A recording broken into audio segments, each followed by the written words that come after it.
I am Pat Beard, the instructional coach here at Montesana Elementary. Today I will be interviewing Mrs. Gordon, who is a fourth grade math teacher here at Montesana Elementary.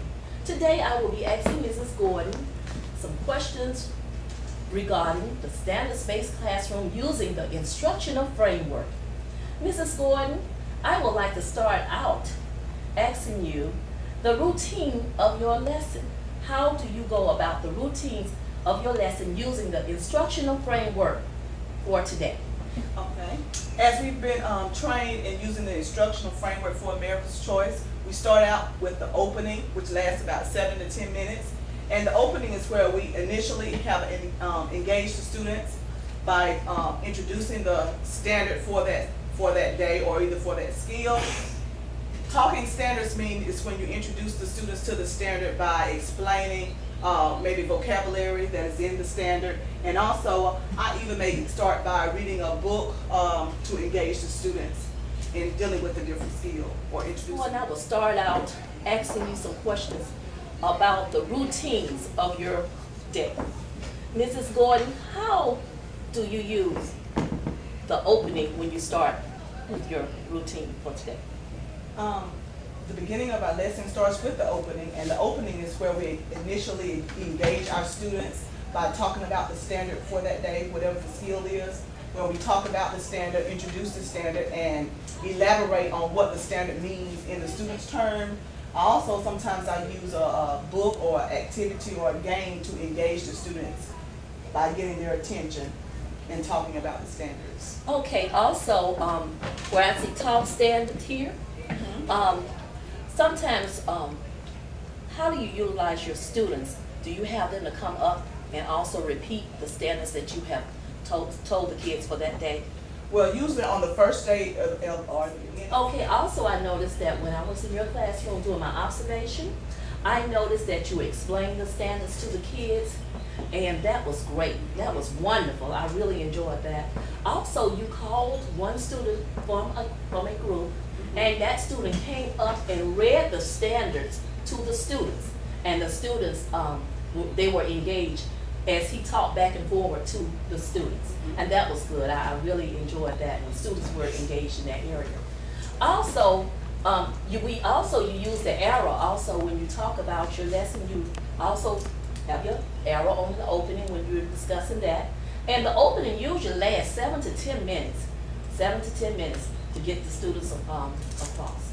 Also, Mrs. Gordon, how do you tie in your essential questions with your standards? Sometimes you may have one question or you may have 3 questions. So could you tell me how you tie in your questions with your standards? Well, during the opening, we do talk about the standards, and I let the kids know what they're working on, but I also want the kids to know what they're expected to know at the end of the lesson. So this is the time that I introduce the essential questions. It's kind of like what you want the students to learn by the end of the day's lesson, and this is where I use an arrow to point to my essential questions and go over those essential questions during the opening, so that when we reach the end of the closing, the kids are able to go back to the essential questions and answer those questions.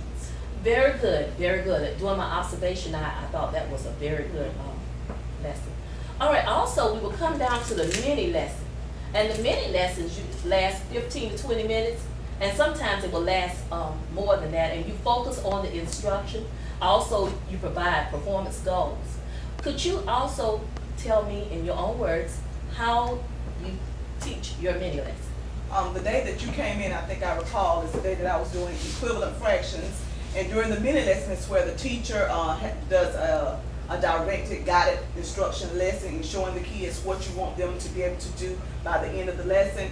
That particular day, as I said before, we was doing equivalent fractions, and I used a hands-on approach using a sheet of paper, and the kids had to fold it to form equivalent fractions by shading 1/2 part, and then they had to fold to create equivalent fractions that match 1/2. Okay, also I noticed that you read a book about fractions, and I thought that was great. And the children also interact with the book that you read. They answer questions from the book, and I thought that was a good visual learning experience in that area. Very good. Then we had the work period, and Could you tell me about your work period, and I'll tell you what I noticed about you during your work period when I was in here? The workplace is usually the place where the kids do hands-on tasks, working in centers, working in cooperative groups, working together to focus more on the skill, where they get a chance to apply what they've learned based on Bloom's taxonomy, to apply what they've learned in the mini lesson and during the opening. This is the chance, they get the chance to apply that during the workplace, and they get to work on this for anywhere between 35 and 45 minutes. Very good, because when I was in here doing my observation, I noticed that the kids were engaged.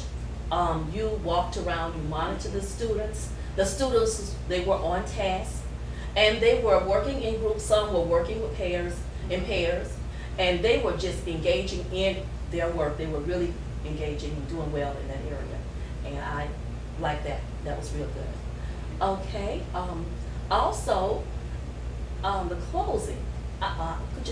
What I noticed in the closing is that you called on students from each group. Maybe they're working in pairs or that group, but you called on one student, even though they were working together. And that one student had to come up and present their work to the class. And I really love that. And after it was over, which that lasted about 15 to 20 minutes, the children, what they did, the students shared their work, and that was good. That was a summary of it. After it was over, the children really engaged in cheering on the other student. They were cheering on their peers. And after they finished and they came back to sit down to the seat, they cheered. They gave a quiet celebration.